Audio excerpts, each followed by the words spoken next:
The relentless Kansas wind tore across the barren expanse of Willow Creek Farm, whipping up dust devils that swirled like mocking spirits over the cracked earth.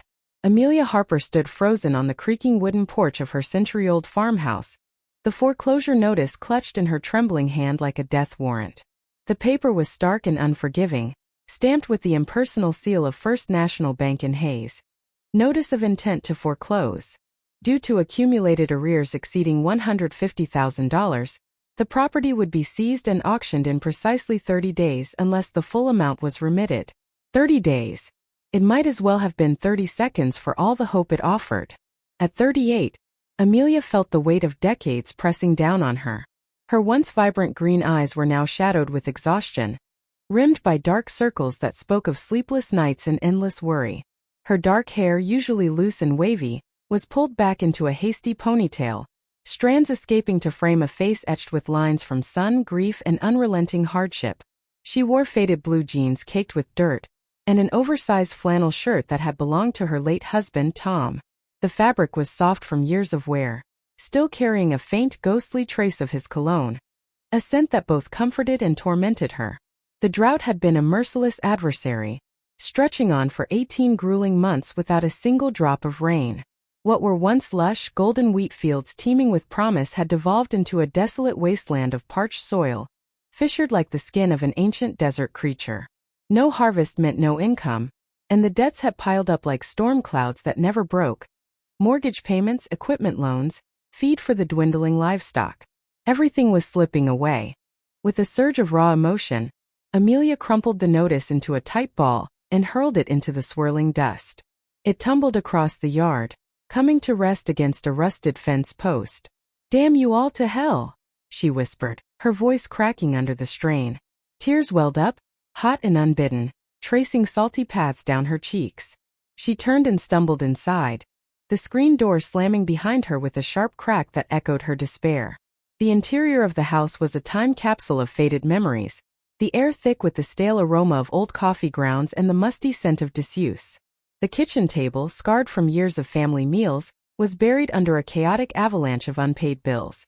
Electricity notices threatening disconnection, water bills for a well that was running dry, veterinary invoices for the few skeletal cows that remained in the barn. Above the mantel in the living room, a gallery of framed photographs captured happier times. Tom grinning triumphantly atop his John Deere tractor, his muscular arms wrapped around her waist on their wedding day under the vast, endless Kansas sky, their faces alight with youthful joy and unbreakable dreams. Amelia collapsed into the worn armchair by the window, its fabric threadbare from years of use. Her mind raced, a torrent of questions and regrets. How had it all unraveled so completely? The farm wasn't just land. It was her anchor, Tom's legacy, the only tangible piece of him she had left. Selling it would feel like erasing him entirely, like burying his memory in the same soil that had claimed his life. But the bank didn't deal in sentiment. They dealt in cold, hard numbers, indifferent to the human stories behind the defaults. A vivid flashback seized her. 2 years ago, the piercing ring of the phone shattering the quiet afternoon. It was the Ellis County Sheriff's Office. "Mrs. Harper? There's been an accident at your farm." Her heart had plummeted as she sped along the dusty county roads to St. Rose Hospital in Hayes, the highway blurring through a veil of panic. Tom had been in the barn, tinkering with the old tractor's hydraulics, when it inexplicably rolled forward, pinning him beneath its massive weight. The doctors in their sterile white coats had shaken their heads gravely in the fluorescent-lit waiting room. "Internal injuries are too severe. Massive hemorrhaging. We're sorry." Tom's brother, Jason, had been there. His face ashen but his eyes oddly detached, almost calculating. "It was a freak thing, Amelia. The brakes must have failed. No one's fault." She'd clung to Tom's hand in those final moments, his grip weakening as machines beeped their ominous farewell. "I love you, Tom. Don't leave me here alone with all this," she'd whispered, her voice breaking. But he had left, and the void he left behind was as vast as the prairie itself. Now, in the present, that void threatened to swallow everything. Amelia wiped her eyes with the back of her hand, steeling herself. She couldn't let the farm go without a fight. There had to be a way, some miracle, some overlooked resource. But deep down, doubt gnawed at her like the relentless wind outside. A sharp knock at the screen door jolted her from her reverie. She peered through the mesh, wary. A tall man stood on the porch, his broad frame silhouetted against the fading light of the afternoon sun. He wore a weathered cowboy hat tilted low, casting shadows over his rugged features. "Mrs. Harper?" His voice was deep and resonant, laced with a subtle accent that didn't quite fit the Kansas drawl. Something sharper, urban, like echoes from the East Coast. She opened the door a cautious inch. "It's Amelia. What do you want?" The man removed his hat, revealing piercing blue eyes that seemed to pierce right through her defenses, and a jawline shadowed with a day's worth of stubble. He was in his early 40s, built solid like someone accustomed to physical work, or perhaps something more demanding. Faded jeans hugged his legs, and a plaid shirt was rolled up to the elbows, exposing tan forearms marked with faint, silvery scars that hinted at a life not entirely pastoral. "Name's Ethan Miller. I just bought the old Jenkins place down the road. Thought I'd introduce myself." Amelia's suspicion flared. In rural Kansas, strangers didn't just drop by for pleasantries, especially not ones with out-of-state vibes. "All right. And?" Ethan shifted his weight, his gaze sweeping over the desolate fields before returning to her. "Heard talk in town about the drought hitting farms hard around here. Figured neighbors ought to stick together. If you need a hand with anything, fences, equipment, I'm around." There was a genuineness in his tone, but also an undercurrent of something unspoken, a wariness in his eyes that mirrored her own. Amelia crossed her arms. "I managed just fine on my own, but thanks for the offer." He nodded respectfully, replacing his hat. "Understood. Doors open if you change your mind." He turned and strode back to his dusty Ford F-150, the license plate partially obscured by mud but betraying New York origins. As the engine roared to life and he drove off, Amelia watched, a mix of irritation and intrigue stirring within her. Who was this Ethan Miller, really? And why did his arrival feel like the first ripple in a still pond, heralding a coming storm? The following morning dawned hot and unforgiving, the sun a blazing orb that promised another day of merciless heat. Amelia climbed into her battered Chevy pickup, the engine sputtering to life with reluctant groans. She headed the 20 miles into Hayes, the small town's main street, a comforting mosaic of everyday America. Brick-fronted stores selling everything from feed to hardware, American flags fluttering proudly from porches and lampposts, the neon sign of Patty's Diner flickering even in the daylight. Hayes was a modest hub, home to about 20,000 souls, farmers, oil rig workers, students from Fort Hays State University. It was familiar, grounding, but today it represented a slender thread of hope. She parked outside the community center, a squat, unassuming building with peeling white paint, and a bulletin board cluttered with local announcements. A faded flyer caught her eye.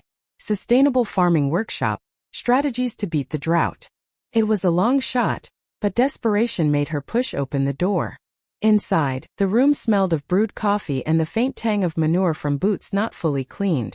About a dozen farmers occupied the folding metal chairs, mostly grizzled men in overalls and baseball caps, their faces etched with the same lines of hardship that marked her own. They nodded in silent acknowledgement, neighbors she'd known since childhood, but pride and circumstance had turned conversations sparse. The speaker stepped up to the podium. Dr. Sarah Johnson, an agronomist from Kansas State University in Manhattan.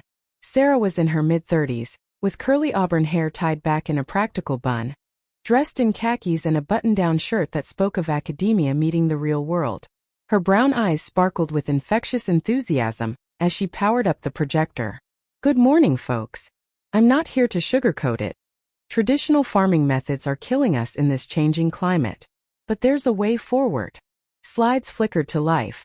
Stark before and after images of drought-ravaged fields juxtaposed with lush, resilient plots.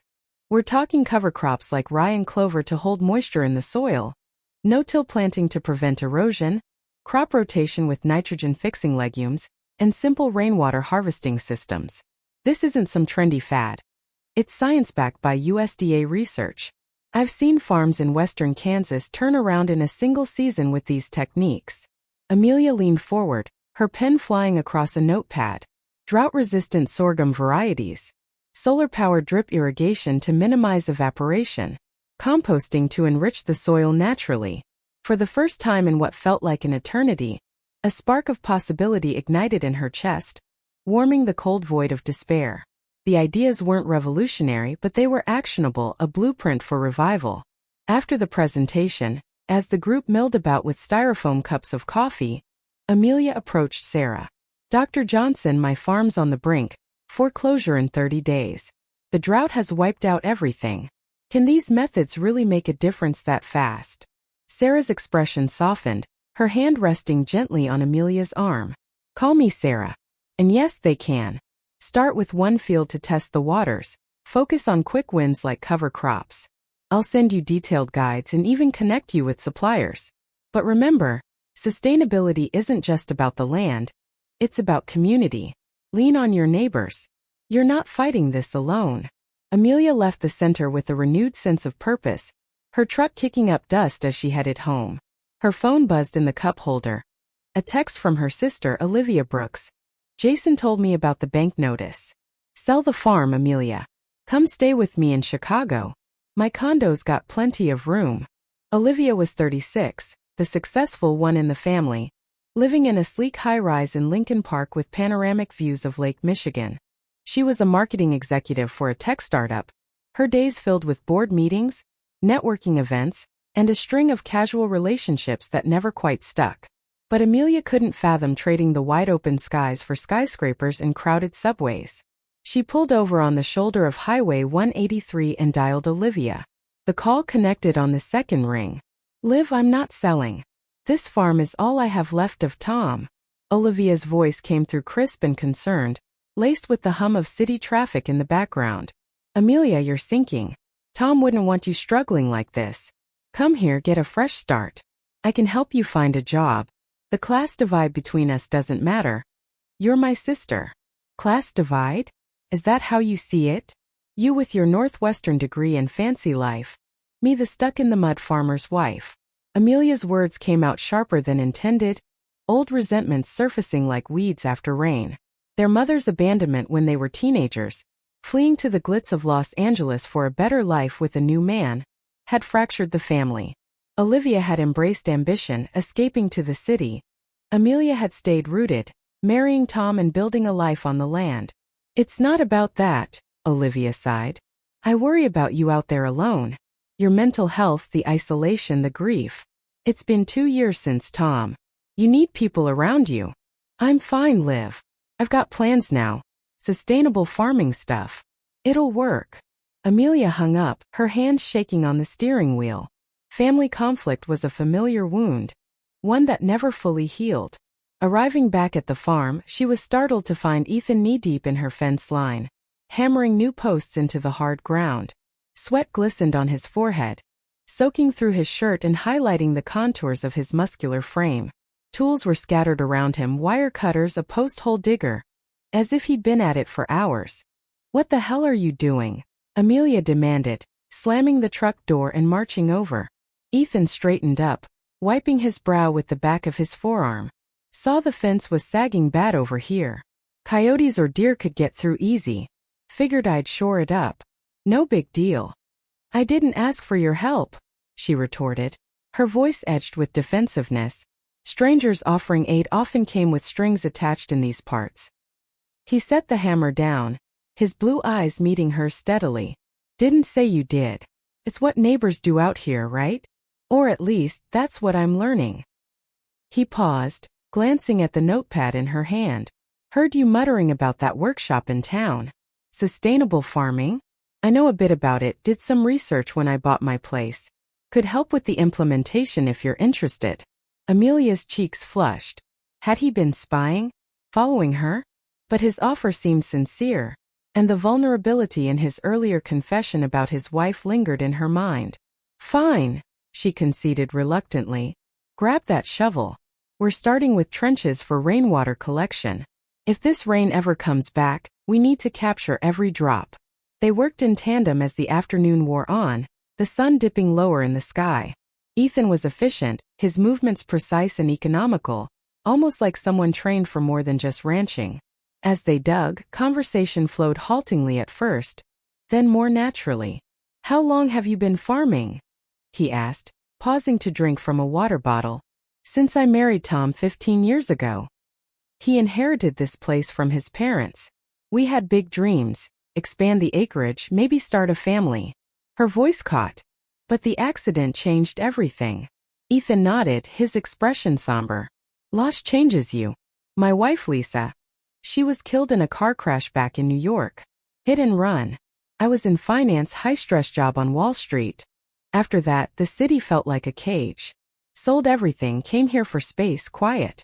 I'm sorry, Amelia said softly, handing him a tool. Their fingers brushed, sending an unexpected jolt through her. As the day faded, storm clouds gathered on the horizon, dark, pregnant with promise. The air grew heavy, electric. When the first fat drops of rain fell, Amelia tilted her face upward, letting the water wash over her. Laughter bubbled up, mingled with tears. Rain. Finally. Ethan watched her, a genuine smile breaking through his guarded demeanor. Looks like a sign. But inside, Ethan's thoughts were a whirlwind. He wasn't just an ex-financier seeking solace. He was Detective Ethan Miller, formerly of the NYPD, fleeing a botched undercover operation against the Russo crime syndicate. His partner had been gunned down in a Brooklyn warehouse during a sting gone wrong, and Ethan had barely escaped with incriminating evidence. A ledger detailing money laundering through oil deals in the Midwest. The Jenkins farm was his bolt hole, purchased with laundered cash from a confidential informant. Helping Amelia was supposed to be a low-profile distraction to blend in. Instead, her fierce determination was drawing him in, complicating his carefully laid plans. That night, as the rain hammered a rhythmic tattoo on the tin roof, Amelia lay awake in bed, listening to the miracle outside. Tom, is this you watching over me?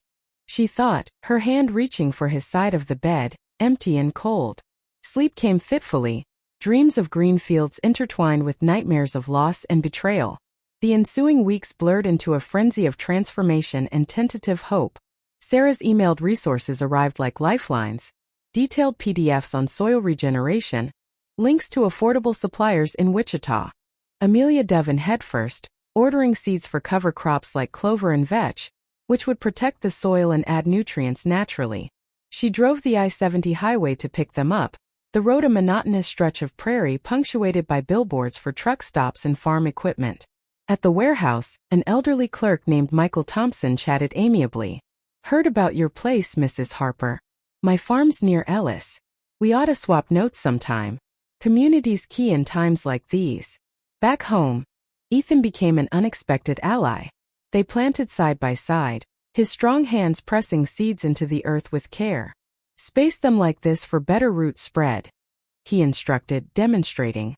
Their proximity built a subtle tension, brushes of skin igniting sparks she tried to ignore. Evenings on the porch became ritual, cold beers, shared stories under the stars. Tell me more about New York, Amelia prompted one night, the air cooling as crickets chirped. Ethan stared into the distance. Crowded streets, endless noise. Skyscrapers blocking the sky. I worked long hours chasing deals that meant nothing in the end. After Lisa, it all felt hollow. His voice held genuine pain, but he omitted the truth. Lisa wasn't his wife but his partner on the force, killed in the crossfire. The finance story was cover. Amelia opened up too. Tom and I fought sometimes about money, the farm's future. But he was my rock. Jason, his brother, always pushed to sell off parts for quick cash. Tom refused. As the sun set in a spectacular blaze of orange and pink, Ethan reached out, gently brushing dirt from her cheek. You're tougher than you give yourself credit for, Amelia. Time seemed to pause. Their eyes locked, and before she could think, his lips met hers, soft at first, then deepening with shared hunger. The kiss was electric, awakening desires long dormant. Amelia's hands tangled in his hair, pulling him closer, the world narrowing to just them. But as passion surged, guilt crashed over her like a wave. Tom's face flashed in her mind. She pulled back, breathless. I can't. It's too soon. Tom. Ethan nodded, his own breath ragged. I understand. No pressure. But inside, conflict raged. A cryptic email on his burner phone glowed. Russos have leads. Midwest oil ties. Stay hidden. Then Jason arrived, unannounced and unwelcome. His gleaming Mercedes kicked up a cloud of dust as it pulled into the drive, looking absurdly out of place amid the rustic setting. Jason was 40, slick and polished with gelled hair, a tailored suit, and the air of a man who dealt in high-stakes real estate in Dallas. Amelia, sis-in-law, looking, well, rustic as ever. She met him on the porch, arms crossed. "What brings you all the way from Texas, Jason?" He flashed a toothy smile that didn't reach his eyes. "Checking on you. Heard about the foreclosure notice. Tough break. But let's be real. This place is a money pit. Let me buy it off you. I can flip it into subdivisions or lease to oil companies. You'd walk away with enough to start over." "The farm stays in the family," Amelia shot back, her voice steel. "Tom made that clear." Jason's expression hardened momentarily. "Tom's not here anymore. And he was always too sentimental. Remember our arguments? He'd rather go broke than take a good deal." A flashback intruded. Thanksgiving 3 years ago, in this very kitchen. Jason pounding the table. "Oil execs are offering top dollar for mineral rights. Think of the payout." Tom standing firm. "This land's for farming, not fracking." End of discussion. Amelia shook her head. "Leave, Jason. I'm handling it." He drove off, but not before making a discreet call from his car. "She's stubborn. Time to escalate." Unbeknownst to Amelia, Jason had been orchestrating the farm's downfall, paying locals to divert water from the upstream stream, worsening the drought. And the tractor accident? He'd tampered with the brakes, driven by jealousy and greed. Tom's refusal to sell had blocked Jason's path to quick wealth, and with Tom gone, the inheritance was his ticket out of mounting debts. That evening, Amelia met her best friend, Emily Carter, at Patty's Diner in Hayes. Emily was 37, a high school teacher and single mom, her blonde hair in a practical bob, her face kind but tired from juggling work and parenting. Over greasy burgers and bottomless coffee, Amelia poured out her heart. "Jason's pushing hard to buy the farm. And Ethan? There's something there, but I'm scared." Emily squeezed her hand. "Grab happiness, Amelia. You've grieved long enough. But Jason, watch your back. He's always been jealous of Tom, the golden boy who got the farm." Back home, the night air was still when smoke began to billow from the barn. Amelia woke to the acrid smell, her heart pounding. She bolted outside in her nightgown, flames already licking the wooden beams. "No!" she screamed, grabbing the garden hose and spraying desperately. The heat was intense, embers flying like angry fireflies. Ethan's truck skidded to a halt moments later. He leaped out, seizing a fire extinguisher from his cab and charging into the fray. Together, they battled the blaze until the Hayes Volunteer Fire Department arrived, sirens wailing through the darkness. The barn was saved, but tools and hay were lost to ash. Panting, soot-streaked, Amelia gasped. "Who would do this?" Ethan sniffed the air, his cop instincts alerting. "Arson. Reeks of gasoline." He'd glimpsed a black SUV fleeing the scene, Jason's make and model. But he kept silent for now. In her mind, Amelia's thoughts raced. "This isn't random. Someone wants me gone. But who? Jason? No, family wouldn't. Would they?" Suspicion took root like the cover crops in her fields. Amelia drove to the Hayes Public Library the next day, poring over public records on water rights and land deeds. Documents revealed unauthorized diversions upstream, traced to a shell company linked to Jason's developments. "That bastard," she muttered, photocopying evidence. Amid the turmoil, romance offered fleeting escape. One weekend, Amelia and Ethan drove east along I-70, stopping at a nondescript motel in Salina. The room was basic, faded wallpaper, a buzzing TV, but in the dim light they surrendered. Ethan's hands traced her body with reverence, their lovemaking passionate and tender. "I love you, Amelia," he whispered, his voice husky. "I love you too," she replied, her heart swelling even as fear lingered. Is this real or just a bandage on my wounds? Post-intimacy lying entangled, Ethan revealed fragments of his past. "I wasn't in finance. I was NYPD undercover. A op went bad, my partner was killed. I had to run." Amelia sat up, shocked. "You lied to me? To keep you safe. My past? It's dangerous. But you're worth the risk." Trust fractured but love bridged it. They returned home, closer yet shadowed by secrets. Threats escalated. Anonymous phone calls in the dead of night. Sell the farm or suffer more. Vandalized equipment. Amelia confided in Sarah via Zoom from her university office. It's sabotage. I think Jason's involved. Sarah's face paled on screen. Gather proof. Be careful. Driven by fury, Amelia booked a last-minute flight to Dallas, using her dwindling credit card miles. The city assaulted her senses, towering skyscrapers honking traffic on I-35, the humid air thick with urban energy. She confronted Jason in his upscale hotel lobby in Uptown, marble floors gleaming under chandeliers. Did you start the fire? Divert the water, she accused, voice low but fierce. Jason laughed, sipping a scotch from the bar. You're paranoid, sis. Grief's messing with your head. Undeterred, she tailed him discreetly to a high-end steakhouse, eavesdropping from a nearby booth. The Harper farm's prime for fracking, he boasted to suited oil executives. She's close to breaking. I've ensured the drought hits hard. Betrayal exploded in her chest like shrapnel. Tears streaming, she fled to DFW airport and called Ethan. It's Jason. He's destroying everything for oil money. Ethan's voice was grim. Come home. I have confessions too. Back in Kansas over a tense dinner in her kitchen, simple stew and bread, Ethan laid it all bare. The syndicate I fled? They're connected to those oil barons. Corruption laundering through energy deals. My partner's death exposed it. I stole evidence hid here. Now they're targeting your land for the untapped reserves beneath. Amelia reeled. You used me as cover? No. I fell for you hard. We fight this together. Expose them. Tears fell but resolve hardened. They plotted meticulously. Amelia recorded threatening calls. Ethan reached out to old FBI contacts for backup. The community rallied. Michael Thompson provided witness statements on water tampering. Emily watched for suspicious vehicles.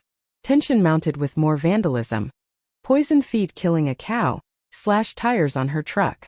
Inner monologues plagued Amelia. Tom, give me strength. I won't let them win. The climax erupted on a stormy night, thunder rumbling like artillery. Rain lashed the windows as Jason and two burly goons kicked in the door, water dripping from their coats. Sign the deed, Amelia, Jason snarled, pistol glinting in his hand. Or this ends badly. Her heart hammered. You're my brother-in-law. Family. Family? Tom hugged everything, the farm, the legacy. I fixed the tractor brakes to change that. Accident, right? Now sign. Horror and rage surged. You murdered him? For money. For survival. Debts were crushing me. Oil's the jackpot. Ethan burst from the shadows, tackling one goon. Chaos ensued. Fists flying, furniture shattering. A gunshot cracked. Ethan grunted as a bullet grazed his shoulder, blood blooming on his shirt. Amelia grabbed a cast-iron skillet, swinging it at the second thug, connecting with a thud. Sirens pierced the night. The police, tipped off by Sarah after Amelia's earlier warning call. Officers from Hayes stormed in, handcuffs clicking. Jason crumpled, confessing under pressure. Sabotage, murder, syndicate ties. Federal agents arrived dawn. Ethan's evidence triggering raids on the oil execs. The syndicate crumbled. Arrests rippling from Kansas to New York. In the aftermath, Ethan recovered in Hayes Hospital. Amelia by his side. You saved me, she whispered, holding his hand. We saved each other. Months later, under a golden harvest moon, the fields burst with life. Sustainable crops thriving. Co-op neighbors sharing the bounty. Amelia and Ethan married in the backyard. A simple ceremony with Sarah, Emily, Michael, and even a reconciled Olivia attending. Vows exchanged, rings slipped on, they danced under string lights. But it was bittersweet. Tom's photo watched from the mantel, a gentle reminder. In quiet moments, Amelia whispered to the wind, "Thank you, Tom, for everything." Scars remained. Physical on Ethan, emotional on her. But the land had revived, and so had her spirit. Peace settled, though shadows of the past lingered. A promise that life, like the prairie, was ever changing.